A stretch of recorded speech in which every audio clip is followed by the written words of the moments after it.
Hi, good evening. Thanks for the invitation to speak with you. I think you're asking a good question in terms of AMLO or Lopez Obrador's animosity toward the INE, and it really stems from the 2006 election where AMLO narrowly lost the presidency and continues to believe that the election was stolen from him. So he has never trusted the INE, which is a little bit ironic because it is generally thought to be the most trustworthy and the most highly regarded institution in Mexico, aside perhaps from the armed forces. But he has, as you noted, through this reform, sought to shrink the budget and the staff size of the INE. And as we can all appreciate, when you reduce budget and staffing of any agency, it makes it harder for it to completely conduct its the activities for which it's responsible.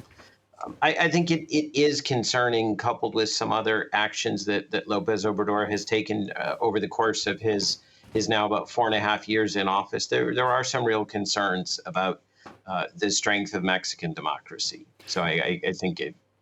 Sorry, go ahead. Well, can you expand on those concerns? Because obviously, he himself, Obrador himself, has said he expects the court to challenge this decision. How far do you see that challenge going? Well, the opposition, which anticipated that it would lose this vote, had already indicated that it would take it to the Supreme Court and argue that the law is not constitutional.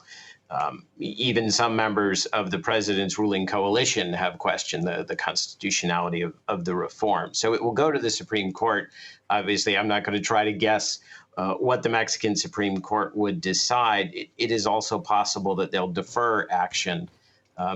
No electoral changes can take place within 90 days of the beginning of the electoral process, and the electoral process starts in September. So you go back 90 days, it's about June. So the clock is fairly short for this to be upheld and then enter into force to apply to the 24 election. In terms of some of the actions, not only have there been a number of attempts to reform the INE or change the way, reduce its budget and change the way it functions. But there have also been other efforts, I think, to reduce if you will, the marketplace of ideas, the free flow of conversation and debate in Mexico, attacks on the press, pressure on think tanks in Mexico, as well as efforts to reduce the independence of other agencies, other parts of the government.